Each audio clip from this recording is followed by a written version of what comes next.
Antes que os fanáticos e lunáticos fiquem agitados, quero avisar logo de início que não vou fazer campanha nem contra nem a favor. Vou apenas refletir sobre questões que devem preocupar todos os brasileiros. Existe sempre uma reação muito forte no Brasil de hoje à opinião contrária. O debate deu lugar ao ódio, às inimizades, aos rótulos e aos xingamentos. Até ofensas pessoais são lançadas quando se comentam questões que não têm nada a ver com o lado pessoal de quem quer que seja. E existem também aqueles que recorrem aos sofismas, colocando na boca das pessoas coisas que elas simplesmente não disseram, nem tocaram naquele assunto, e acabam sendo mencionadas como resposta. Quem está lamentando ou comemorando o resultado das eleições tem que ficar atento para uma realidade imutável e inquestionável. A história é cíclica. Ou, recorrendo ao adágio popular, não há mal que sempre dure, nem bem que nunca se acabe. Disso depende, evidentemente, o conceito que cada um tem de bem e de mal. Se a máxima segundo a qual bandido bom é bandido morto fosse aplicada à risca, boa parte da população seria extinta, não só no Brasil, como no mundo. E entre os extintos estariam muitos dos que se auto-intitulam pessoas do bem. Neste canal aqui, nunca nós criticamos algumas das diretrizes que estão sendo previamente anunciadas para o campo econômico, muito pelo contrário. Descentralização de poder e mudança do modelo da Previdência estão em pauta. Curiosamente, o futuro ministro da Economia tem falado em substituir o modelo de repartição da Previdência pelo de capitalização, num discurso parecido com o de um candidato que era apontado como de esquerda, aqueles rótulos de sempre, né? Evidentemente, as regras dessa mudança podem não ser as mesmas do tal do esquerdista, como rotulavam os partidários do eleito. Mas isso comprova mais uma vez o que sempre nós dissemos em relação à caducidade desses conceitos. E nós também estamos exaustos, fatigados de tanto repetir que o mundo está mudando vertiginosamente. Se você tem acompanhado o que acontece no mundo financeiro, no mundo das finanças, no mundo da grana, certamente já ouviu falar no Bitcoin e está ciente de todas as críticas que vem recebendo as chamadas criptomoedas. O Bitcoin, evidentemente, é uma criptomoeda. Mas pode ser que você não saiba que se você tivesse aplicado o equivalente a R$ 100 no ano de 2010 em bitcoins, você teria hoje o equivalente a 5.900.000 reais em razão da valorização da moeda digital ao longo desse período.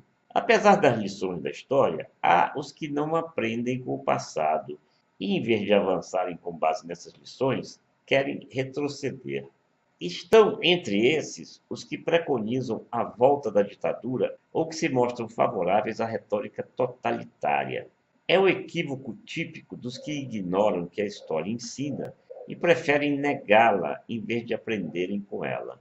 O cachorro está latindo, mas não façam de conta que não estão ouvindo. Quando se menciona a reação internacional negativa, os haters e analfabetos políticos dizem que o presidente eleito não está nem aí para relações internacionais.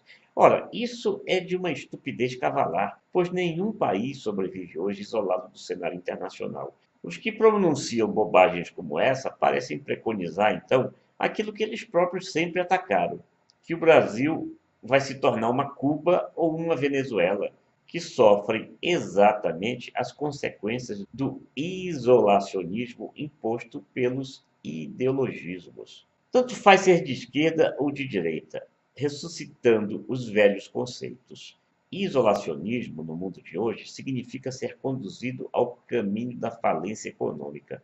Ao se posicionar enfaticamente pelo alinhamento automático com os Estados Unidos, o governo eleito, segundo os discursos que já foram divulgados, os pronunciamentos e as entrevistas, impõe ao Brasil barreiras comerciais que contradizem qualquer discurso de estabelecer relações internacionais de grande amplitude, em período que, por sinal, é de imensas dificuldades na chamada aldeia global. O mundo todo está muito difícil.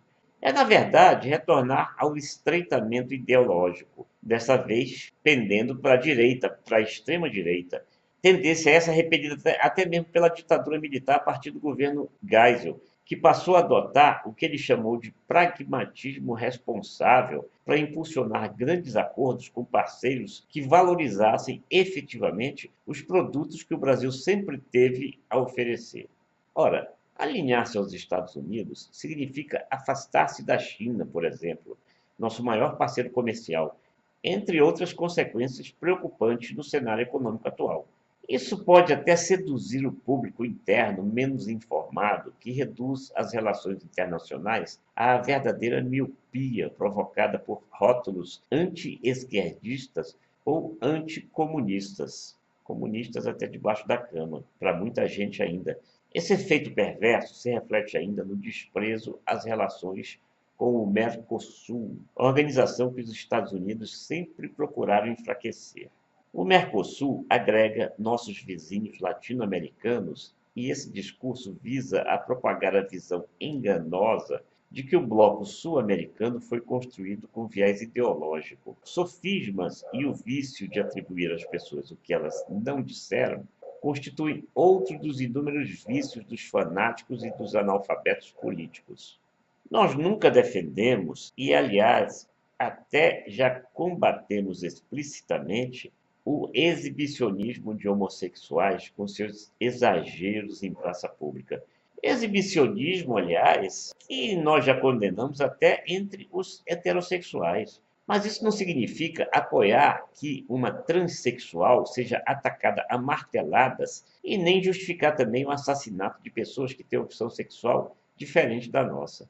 Da mesma forma, o discurso pretensamente cristão do recém-eleito não combina em nada com cenas que lembram o fanatismo religioso do tal Estado Islâmico, que, por sinal, pretende exterminar exatamente os cristãos. E são eles, os integrantes do Estado Islâmico, que ensinam as crianças a atirar, como fez o recém-eleito, ainda em campanha, quando segurou uma criancinha no colo e simulou com ela o gesto de apontar uma arma. Ora, o discurso surrado dos ideologismos, como a gente costuma chamar, referindo-nos ao fanatismo doentio de pretensos ideólogos, remete-nos apenas ao atraso da barbárie. Não existe legitimidade nos tribunais sem o direito ao contraditório. Não existe legitimidade num parlamento destituído de oposição. Eu não sei, e talvez ninguém saiba. Talvez ninguém saiba. Veja se você se lembra, não pode se lembrar, em que ano exatamente foi inventada a balança. Óbvio que você não pode se lembrar, porque é certo que ela foi inventada há séculos. Mas até o inventor da balança já sabia que o equilíbrio é fundamental, bem como o peso certo, e que ambos os lados devem ser ouvidos para se chegar ao equilíbrio e ao peso certo. Tancredo Neves costumava dizer que existe um discurso para a campanha e outro discurso para governar. Mas das duas, uma, ou isso não foi absorvido ainda pelos eleitos, ou eles vão efetivamente colocar em prática tudo o que apregoaram em campanha, por mais assustador e absurdo que possa ser. Pese tudo isso na balança.